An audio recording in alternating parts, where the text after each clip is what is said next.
The Trumpet Daily is presented by Stephen Flurry. The program analyzes world news and history from a distinct perspective and compares current events to prophecies found in the Bible. The program also offers free educational publications, including the Trumpet News Magazine and books and booklets. The Trumpet Daily is produced at the Philadelphia Church of God's home campus in Edmond, Oklahoma, and its sister campus in Edstone, England. More information is available at thetrumpet.com.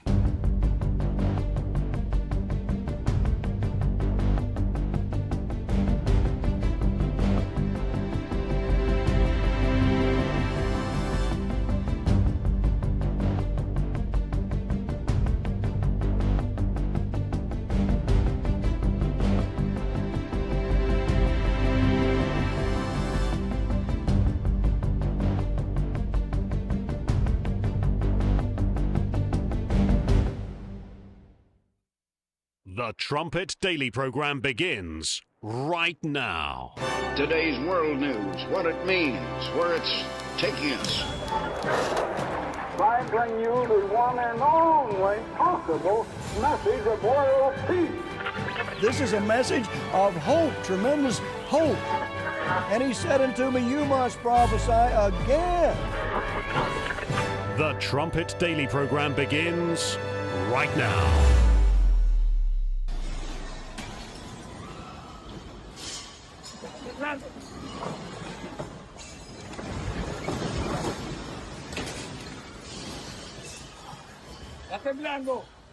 The acting Venezuelan president has declared a state of emergency after the strongest earthquakes in over a century there hit back-to-back last night, killing dozens of people, injuring hundreds, and causing widespread destruction and devastation. It registered at a magnitude of 7.1 in Venezuela, that according to the U.S. Geological Survey.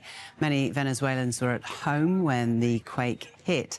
The epicenter of the quake, it had a depth of some 13 kilometers, the west community of Moron. President Trump took to Truth Social saying this, quote, "The USA stands ready, willing, and able to help. I have instructed all agencies of our government to get ready to move quickly. We will be there for our new and great friends." We have also suspended the metro and railway systems in order to facilitate both rescue operations and the recovery of vital infrastructure. I want to announce that there will be no classes for the remaining days of this week. There will also be a suspension of activities that are not considered essential services. Hello and welcome to the Trumpet Daily. This is Richard Palmer standing in for your regular host, Mr. Stephen Flurry, coming to you this time from, well, live from Jerusalem, England. You can still see a bit of footage from just the shocking earthquakes in Venezuela, where they hit last night, and I think the last I saw, the death toll was 164. But the U.S. Geological Survey was saying that it could be up to 100,000. Now, thankfully, I think it seems unlikely to be that high. But even so, I kind of found myself thinking or writing at one point, well, it looks like it might only be 10,000, which only 10,000. I mean, that's still a pretty horrifically high number. Well, I want to talk a little bit more about that in just a second, but thought I'd introduce that while we had the B-roll footage going. As I mentioned, I'm here in our office in Israel instead of our office in Edstone, England, for just a few weeks, keeping an eye on some of the students that we've got over here for their dig that's coming up. I had an opportunity just a few hours ago to get a tour around the dig site and see how it's changed over the last few years. So that's been a wonderful opportunity. I thought I'd bring you a news story as well from Israel, seeing as I am here. This caught my eye earlier in the week from the Times of Israel. It said 92% of Israelis believe Iran emerged as winner after war and deal with the US. The poll concluded that, that people overwhelmingly see this as negative. And actually, supporters of Benjamin Netanyahu were more likely to see Iran as the winner. 93.1 said they believed Iran had won. About 88% of Israelis believed the country had failed to achieve its objectives.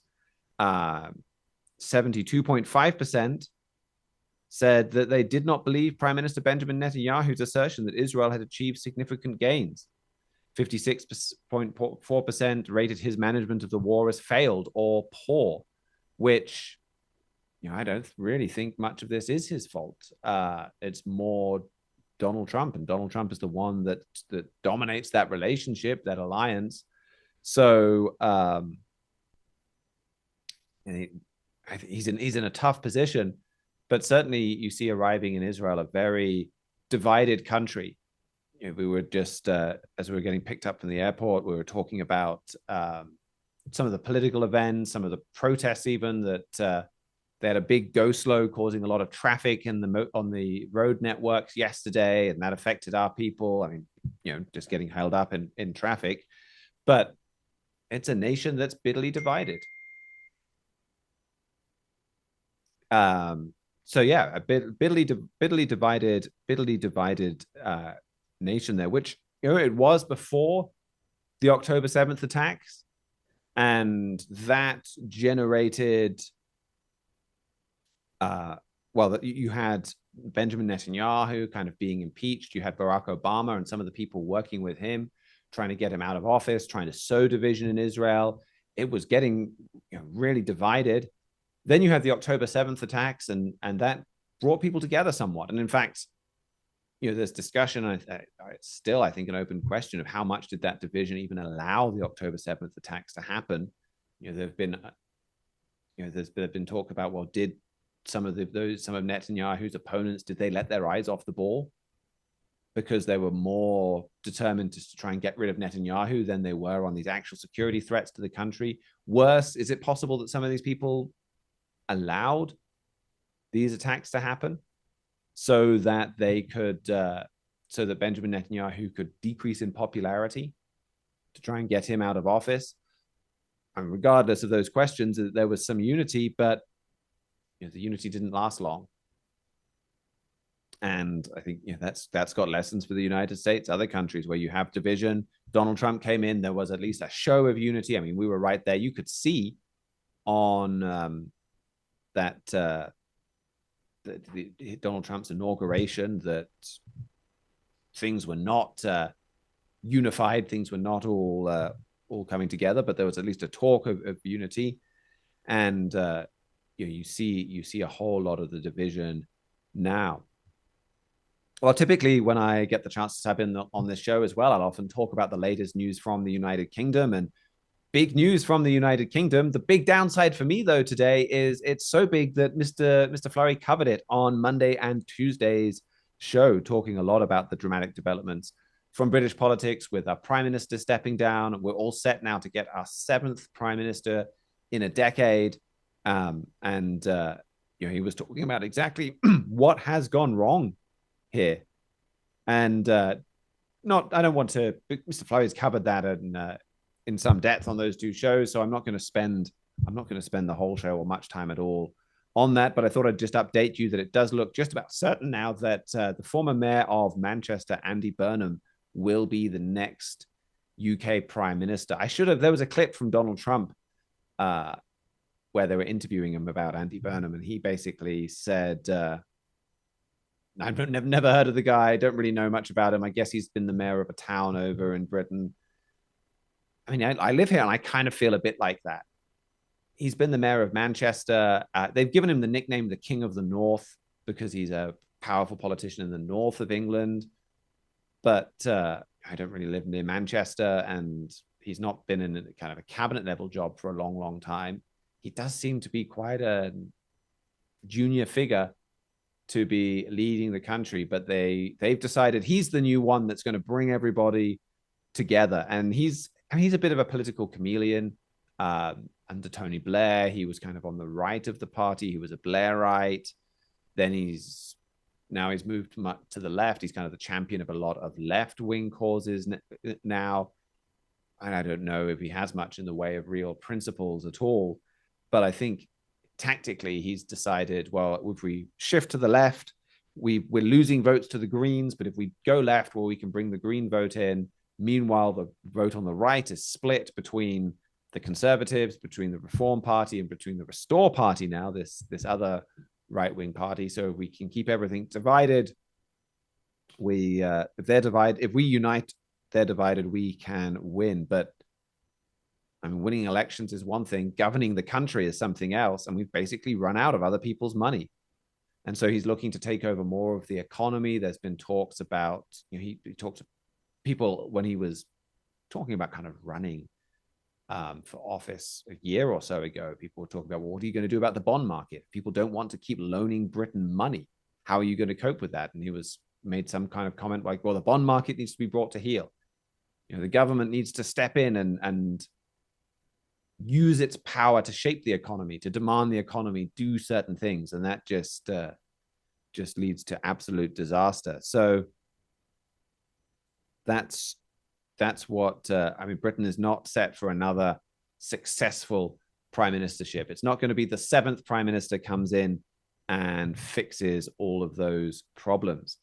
But for someone watching the news in the UK at the moment, the biggest story overwhelmingly in the UK news right now is summer is hot. It's been treated by a natural disaster. It's all across Europe. And I kind of thought the weather was quite nice before I left. I was enjoying it. But we're getting all these headlines. Don't go outside, work from home, save the NHS. I wouldn't surprise me if in future months, years, they try to put us in lockdown to save the NHS in a heat wave, because you've got to do everything to protect the NHS. And, you start building not just hundreds, thousands of weather recording devices that can record the temperature. And just by the law of averages, you're going to get one. Okay, yep, one of our temperature devices has recorded the highest ever temperature for this month, and it'll probably be in the middle of a massive parking lot or something that raises the temperature a few degrees. But this is it. This has got its highest ever level. We've got a new record. It's the highest ever Saturday morning in June or whatever. And you can have all of these scare headlines, and it's summer. It gets hot in summer. And I think that's where it kind of brings us back to the more serious note of Venezuela, that does show us what a real natural disaster looks like with those couple of earthquakes. The epicenters of these earthquakes was about 100 miles west of the capital, Caracas, near a city of San Felipe. It's a city of about 220,000 people, with buildings collapsing even as far away as Caracas, as that capital. And a lot of Venezuelans were indoors for a public holiday. Like we heard, I think it was in the clip in the cold open, the acting president said the US is in permanent contact.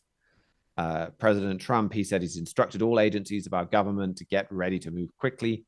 We will be there for our new and great friends. Early reports are not good. And, he's right. It's not looking good. And when you see the possibility for some of these enormous death tolls, it immediately reminded me of the Boxing Day tsunami, which I feel like I went through a period of time there where I would rediscover just how devastating that was. That was the tsunami that hit Asia in 2004, where, at least when you're reading in the Western world, you tend to hear about an earthquake that might kill a few dozen people. That one was over 225,000. Just a really devastating tsunami, earthquake. I mean, you're looking at something in Venezuela that could have killed tens of thousands. And Mr. Gerald Flurry had a lot to say about that, and some of that's written up in our free book, Why Natural Disasters? Because the Archbishop of Canterbury came out after that and said, well, this makes me doubt the existence of God. That was his message of comfort and encouragement to the world after it had suffered that catastrophe. Well, yeah, does God exist? This was the leader of 70 million Anglicans. And Mr. Flurry, he had a lot to say about a religious leader that can't answer these basic questions in that article. And he himself asked, well, if you believe in God, what sort of God is he? Are natural disasters beyond his control? Is he unable to prevent them? Or on the other hand, does he delight in watching people suffer? Philosophizing and conducting our own ideas to answer these questions will never satisfy. Instead, we must let God speak for himself and look to the plain revelation that God provides in his inspired word. And that's what he does in that book. And I think that's what it's worth taking a few minutes to do now in the wake of what looks like a pretty massive tragedy. And one of the fundamental points that Mr. Flurry talks about in there is that this is not God's world. I mean, the Bible talks about a world where there's no more sorrow and sighing, where there's no natural disasters. God can make that happen, but he hasn't at the moment. Why is that? Well, it's not God's world.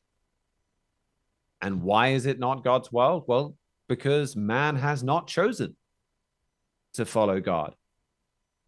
And God's not forcing them to do that, but he is allowing them to see the consequences of that choice.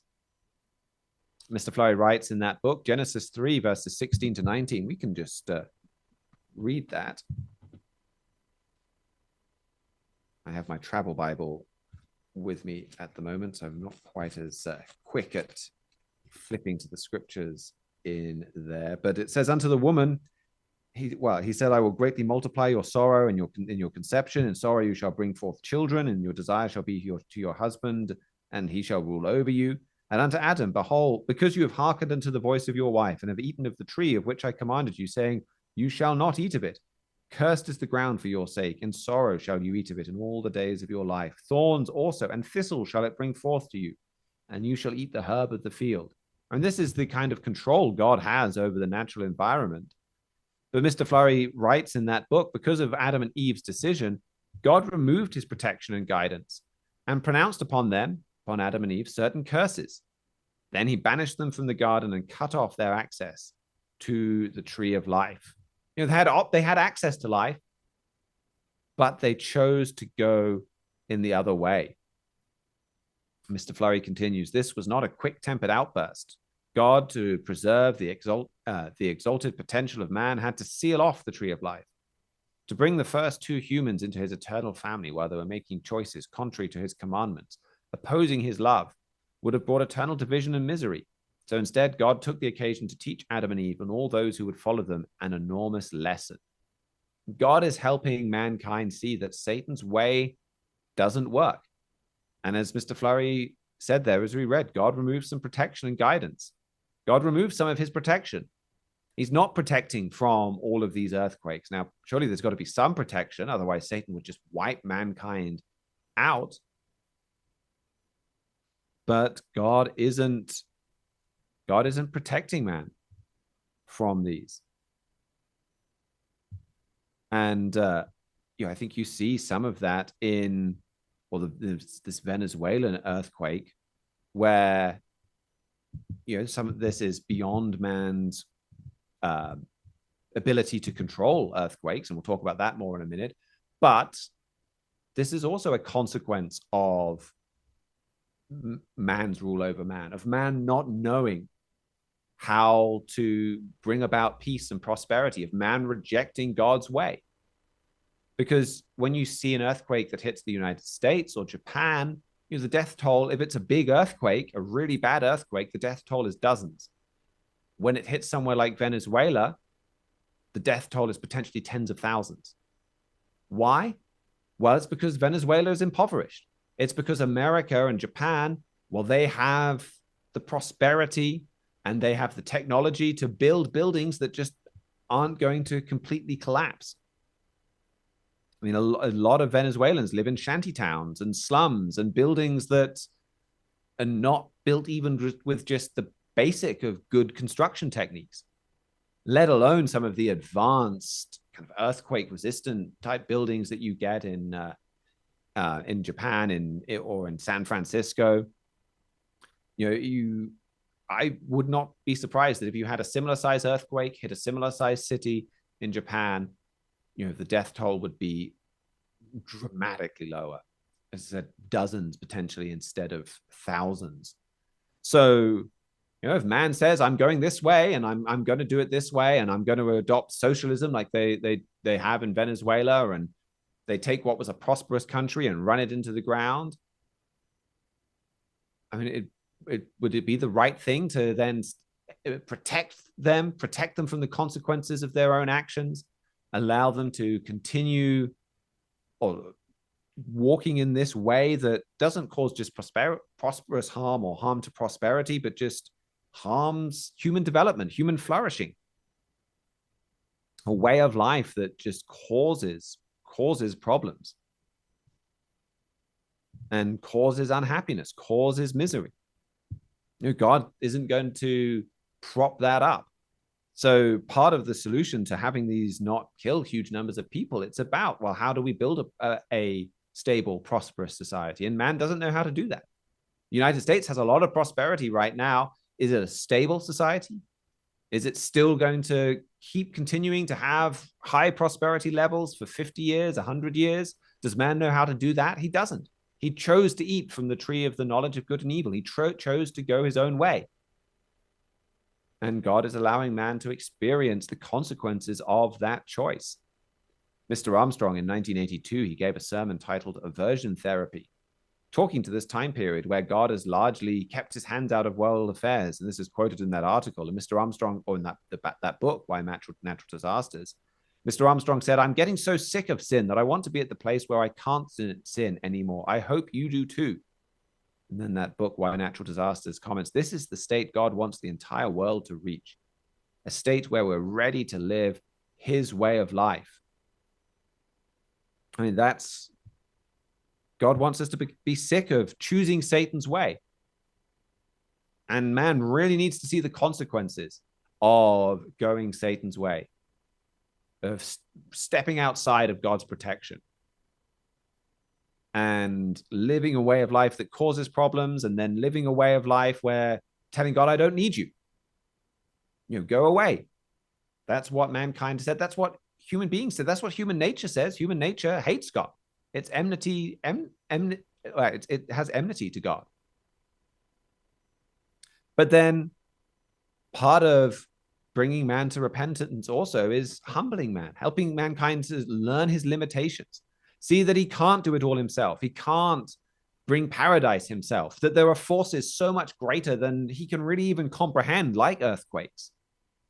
Why Natural Disasters states to recognize our own helplessness, unhappiness, and inadequacy apart from God is the most fundamental lesson any of us can learn. It makes the point that whenever God begins working with an individual, begins by humbling him. Proverbs 15 and verse 33, it says, the fear of the Lord is the instruction of wisdom. Before honor is humility. This is where God works with individuals. This is where God begins by working with mankind. Mankind has to be humble. It says, the curses God imposed upon Adam and his seed were intended to teach this lesson. The suffering that saturates this present world, cut off from God, is intended to teach this lesson. And this is what God teaches through earthquakes. You're not as great and as powerful, mankind, as you think you are. You don't have this all figured out. You need God for instruction, for protection. There are all of these forces just beyond what we can control and comprehend. And of course, then, if we're going to understand and see the hope behind these events, we need to know. We need to know what God is doing with even things like the resurrection from the dead. That this is not the end for those that died. That they'll learn a lesson, and they'll be resurrected, and they'll have an opportunity to learn God's truth.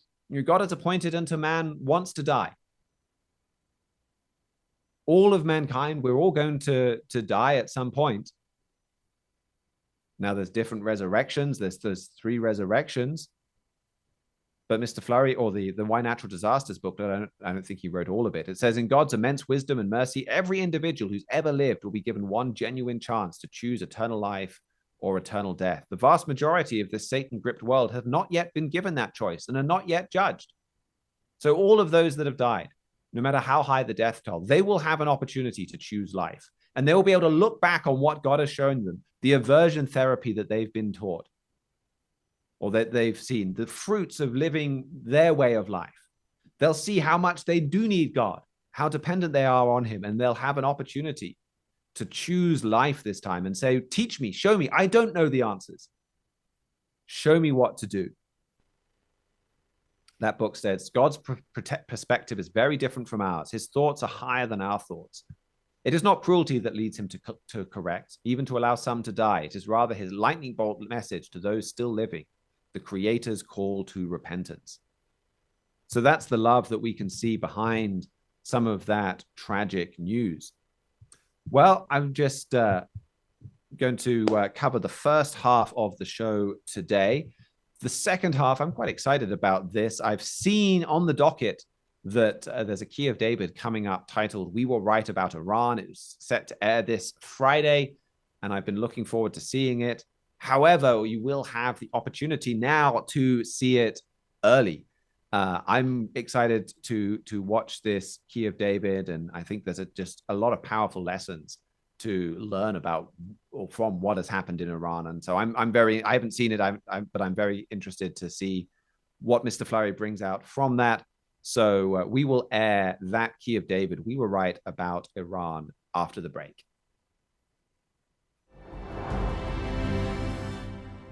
Mentioned Iran. We appreciate the relationship we've had over the short period of time with Iran. The primary thing, we can talk about the Iran deal all day long, but we're not investing any money. We have the right to if we want, but we're not investing any money. We didn't pay for it like Obama did. He paid billions of dollars. He paid $1.7 billion from an airplane, all green cash. It was crazy. I watched that. I couldn't believe it. But the one thing that's happening that's of note, frankly, the only thing that really matters to me, is Iran will never have a nuclear weapon. And it says it loud and clear. Now, you talk about regime change. I never cared about regime change. It's never a part, but I guess you have regime change because you know better than anybody. The first group, they're all dead. The second group, they're dead. A part of the third group is gone. And we're dealing with people that I think are very rational people. And they were nice to deal with. They were strong people, smart people. I think actually they're smarter than the first and second group. But they're not radicalized, and they're, looking to help their country. And so just like that, the number one state sponsor of terrorism, they're now rational. They're nice people, easy to deal with, not radicalized at all. Is this true? What is the evidence that we have suggesting this to be true? Is it true, or is it yet another foreign policy blunder, not unlike Barack Obama's nuclear deal with Iran in 2016? Hello again, everyone, and welcome back to the program. Lots to get to on today's show. So when the JCPOA came out in 2016, those of you that read the Trumpet magazine regularly, you'll remember my father talking about that being the worst foreign policy blunder in American history. And now you have quite a few commentators, even conservative ones, that are saying President Trump's deal, most recently the Memorandum of Understanding, that it's just another JCPOA. He's selling it as if it's this big breakthrough. And you heard him there talk about the regime. There's still radical Islamists, last time I checked. But now you have President Trump and his negotiators. And they've been doing everything possible these past many weeks to just make a deal. And so we hear talk, it's a regime change. All the bad guys are dead, and now the ones that are there, they're reasonable. They want peace. They don't want to build a nuclear weapon.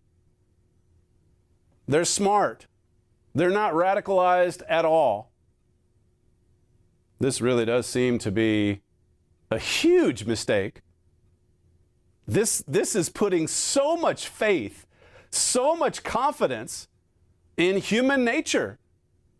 In this case, as I say, the number one state sponsor of terrorism. Are they suddenly off the terror sponsoring nations? Are they off that list? Now they're seen as reasonable. From the very beginning of this bombing campaign against Iran that started earlier this year, if you follow the Trump administration, if you follow all of his spokespeople, it's quite obvious that they've been looking for a way out, looking for a way to get out of this war, to avoid the cost of oil going higher, to clear the backlog in the Strait of Hormuz, to prepare for the midterm elections that's coming up here in the United States in a few months. And so here is this rush to put together this memorandum of understanding. And the initial reports following it, Iran gets everything at once. Sanctions lifted, $300 billion for reconstruction. And what does the United States get in return? Well, pretty much a promise that Iran's going to be nice. They reiterate the fact that they're certainly not going to build a nuclear weapon. This really and truly is delusional thinking. And if you go back to what we wrote about Iran just a few months ago, the April issue of the Trumpet magazine, and as you'll see on the program today, if you go back even further, if you go back 30-some years, you'll see over and again that we were right with respect to Iran. This is from January of 2026, so earlier this year at the Trumpet. We wrote, Trump's ultimate aim is always the deal. This assumes good faith on the other side. This is a wild assumption that the new mullahs are not fanatics. They're not religious fanatics. They're reasonable people. They're nice people. They're not radical at all. As we wrote, this assumes good faith on the other side, even from a murderous Islamo-fascist terror state. The military's main purpose, even when force is used, is to jumpstart negotiation. Now, initially, the Trump administration talked about unconditional surrender. That's what he was expecting. But now it's obvious. The military campaign was meant to bring on negotiations, to ensure that they could do a deal, in this case with this Islamo-fascist terror state. It says here, this is why the Trumpet remains confident that whatever happens, somehow Iran will remain radical enough and powerful enough to fulfill its prophesied role as the king of the South. As we wrote, after this past summer's strikes, that would be last summer, when we were told the nuclear program in Iran was just obliterated from another bombing campaign, and yet we were back at it just months later. As we wrote, after this past summer's strikes, in the end, the way America handles Iran will be a powerful lesson in the danger of failing to deal completely with evil. And so here is a case where military force was used not to conquer the enemy, but to bring them to the negotiating table. And in the end, as we were saying back in that April issue of the Trumpet magazine, in the end, it's going to empower Iran. It's going to make them stronger. And in the end, you're going to have another nation, Germany, after watching all of this, understand fully what it's going to take the next time around. The next time that this prophesied king of the South has to be dealt with. A few headlines from the New York Times. It says, Iran will enter nuclear talks feeling emboldened. It says, despite military setbacks during the war, Tehran is presenting a narrative of victory before negotiations with Washington. They just had to wait us out. They just had to survive. In order to win, they had to survive. And that's what this memorandum of understanding is. It's a lifeline. It's throwing a lifeline to the mullahs and then patting them on the back along the way, saying, you're not radical at all. You're nice people. You're rational. You're great to work with. You're reasonable. In the Washington Post, it says, the emerging agreement ends a costly war, but leaves Iran's leadership intact and its nuclear future still subject to negotiation. That hasn't even been negotiated yet. The nuclear future, that comes after the memorandum. And yet all of the fanfare surrounding the memorandum, that this is a very strong deal, as the commentators have said, or the administration has said, it's a strong deal. And it's going to lead to peace in the Middle East. Will it? What's been the history? Just look at the history. Look at the recent history. Look at the past 47, 48 years. Lee Smith over at Tablet, he says, another president chooses surrender. And that's what this is. America is choosing to surrender. This is not in any way an unconditional surrender on the part of the mullahs. It's just the opposite. Thus, it seems that what Trump has frequently called the worst deal ever negotiated and has identified for more than a decade as Exhibit A in the case against American loserdom has now become the pattern of his own Iran policy. More and more you listen to him talk about the memorandum or the negotiating, and his people sound like Obama's people. The same approach. It says, and like Obama's, the plan is to gorge the IRGC with money and pave the way to a nuclear bomb while restraining Israel from responding to missile attacks by Iran and its proxies for the sake of what it euphemistically calls regional order.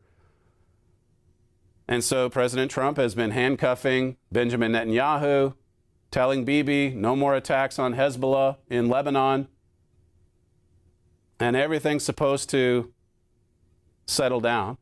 We told you in the April issue of the Trumpet magazine that Iran would survive this and that the Trump administration would not finish the job. How did we know this? Well, we can look at recent history, but more important than that, we look at Bible prophecy. There's a clash between the king of the south, the king of the north. We'll look at that in Daniel 11 in just a moment. But America's not even in the picture at the time of that clash. America's long gone. America's too weak to act at that point. Now, to his credit, President Trump did take some action earlier this year, last summer. But what happens if you fail to finish the job? Well, the number one state sponsor of terrorism will come roaring back.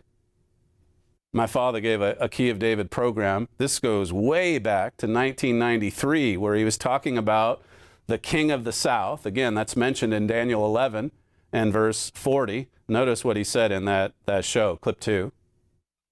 These verses point to a king of the south that is yet future, and I believe all indications point to radical Islam headed by Iran as this king. The king of the north is guided by a great religion, and it appears the king of the south is also. That is probably the only way they can unite anyhow. That is religion bringing them together. It would seem logical that two strong religions would clash when they are both in the same general part of the world. Both are also vying for power in a very aggressive way. What a time to put your faith and your trust in the human heart when you have this spectacular clash, this religiously motivated clash that's about to explode onto the scene and trigger, in fact, trigger World War III. That's what your Bible prophesies. Notice Daniel 11 and verse 40, it says, and at the time of the end, so this is for the last days, shall the king of the south push at him, and the king of the north shall come against him like a whirlwind, with chariots and with horsemen and with many ships. And he shall enter into the countries and shall overflow and pass over. So this verse tells us that the king of the south pushes and pushes and pushes at this now forming European Union or empire, the seventh and final resurrection of the Holy Roman Empire. Radical Islam has a very pushy foreign policy, and we've seen that play out in recent months. Look at how it uses oil to push. Look at how it uses the Strait of Hormuz to push, to aggravate. That's what it's been doing. And notice, as I say, this verse says it's at the time of the end. And nowhere in this passage does it describe the United States as confronting the king of the south like it did a few months ago. The U.S. is on the way out, and someone else, another nation, is going to come in and finish the job. As I say, Germany has been watching. Germany has been observing. Germany can see what has worked to some degree, what hasn't worked. And Germany can see when the job goes unfinished. Just look at the prophecies of God that talk about weakness in the nations of Israel in these last days. Leviticus 26, Isaiah 3. That's what's prophesied. Here's what my father writes in The King of the South. These two booklets, by the way, we're going to draw attention to today on the show. The King of the South, and then this one, Germany's secret strategy to destroy Iran. That's coming. That's yet in the future. If you don't have copies of these booklets, make sure you call our operators today and request your free copies. This is from the King of the South booklet. It says, our leaders fail to understand history because they refuse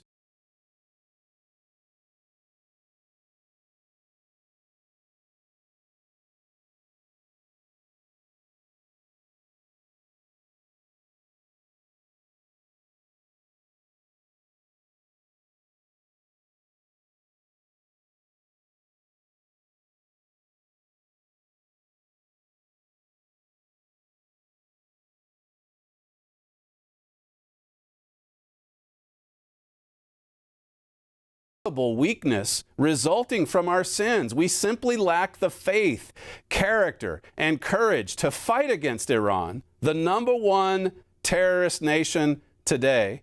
It says, in the end, we will prove too weak to survive. As Melanie Phillips wrote recently, this memorandum, the deal making with Iran, it's just showing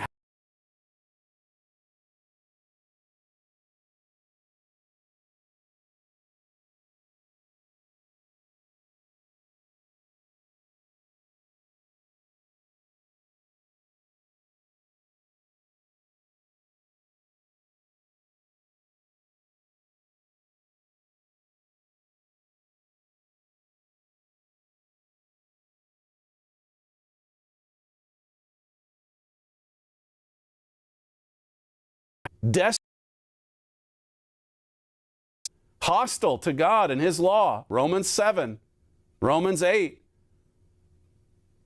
Paul said there's nothing good dwelling in man. What a catastrophic.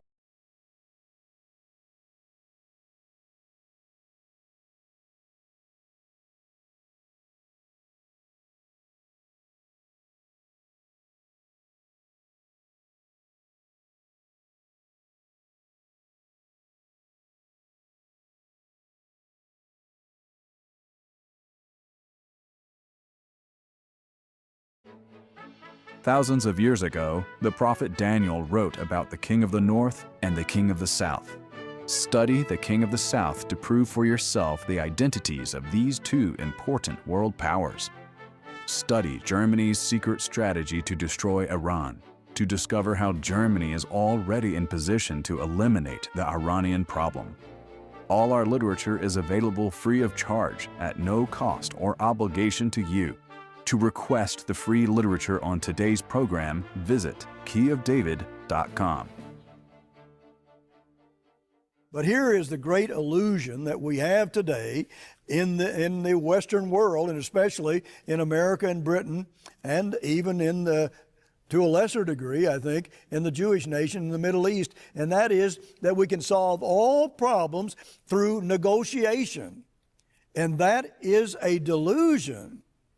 It is a delusion. If you go ahead beyond judgment and wisdom and negotiate with people who will make no concessions at all about their vow to destroy you, well, then it becomes a wound. It's not a peace pact. It's a wound. God calls these peace pacts we're making around the nation of Judah. God is telling us that those are wounds. They're not going to bring peace. They could never bring peace. There is a time when, well, you have to realize that negotiation won't solve that problem. Or if you continue negotiating, then you have a great wound, whether it's America and Britain or the nation in the Middle East, the Jewish nation in the Middle East. These are deadly wounds. Negotiation won't solve this. As he said there, that was back in 2015. The message has been consistent from the start, coming from God's work, coming from our literature. We were right. And now we're seeing it play out. It's exposing, all the negotiation is exposing the wounds, the deadly wounds, the sickness. That's my father in 2015 speaking when President Obama was really pushing for this JCPOA, which in the end would have given Iran a nuclear bomb. Is that something that the world can afford to do? Melanie Phillips, she says in a recent article, Trump has said repeatedly that Iran will never get a nuclear weapon, and if it tried, it would suffer unbelievable consequences. But he has also said we are talking to them about a 15 to 20-year ban. Well, which is it? This sounds exactly like the 2015 Obama deal, with the U.S. declaring then, too, that Iran would never get a nuclear weapon. Obama's people said it. Trump's people are saying it. How different is this from the JCPOA? Is it different, or is it more of the same? Melanie Phillips says, J.D. Vance says the big difference from the Obama deal is that Iran will be required to verify its commitment not to build a nuclear weapon. But the Obama deal also required verification.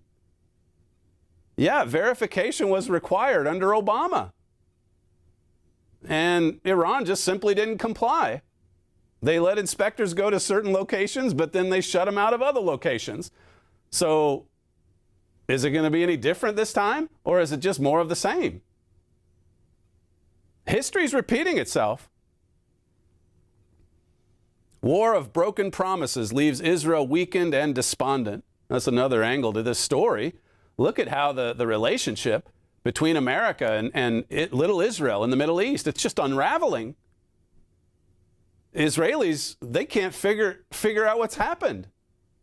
These are dramatic changes coming out of the Trump administration.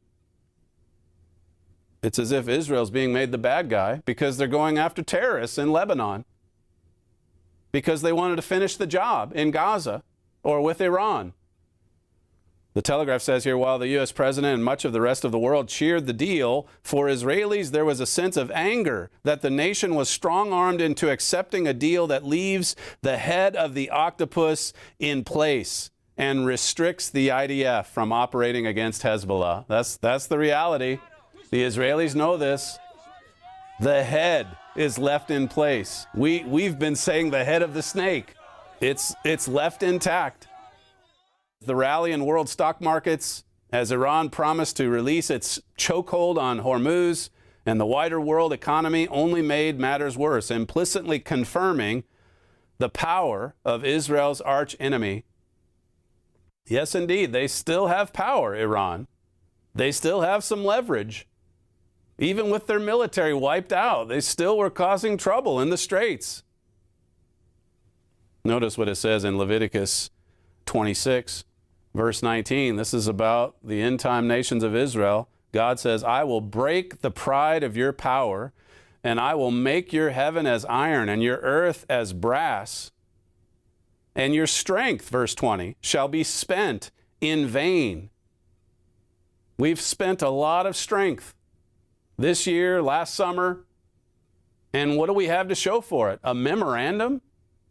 A memorandum of understanding made with people, not radical Islamists, but reasonable people, I guess. This is the narrative that people are hard at work trying to construct. We wrote back in 2001, this is just months after 9/11, we said it then, whether it was the Obama years or where we are right now or going back to George W. Bush, It says, does America have the will to see it through, this war against terrorism? What happens when the war spreads from Afghanistan to other less isolated governments, when world opinion begins to turn on the U.S.? What happens if American soldiers begin to die, or if retaliatory terrorist attacks on American soil intensify? Would the unanimity of public opinion fracture? Would fear intensify and determination falter? They know, America's enemies know, just wait them out. It's a war of the wills. Just be patient, just survive, and victory is ours in the end. To study more about God's prophecies regarding the King of the South, the King of the North, make sure you order our free literature today, and also subscribe to the Trumpet magazine, as I've quoted to you from today, whether it's the April issue a few months ago or this one back in November of 2001, you see over and again that we were right. Not because we know anything special, but because the sure light of Bible prophecy shines forth on these world events that we see unfolding. That's all we have time for on today's show. Thank you for joining us, and we'll see you again next time.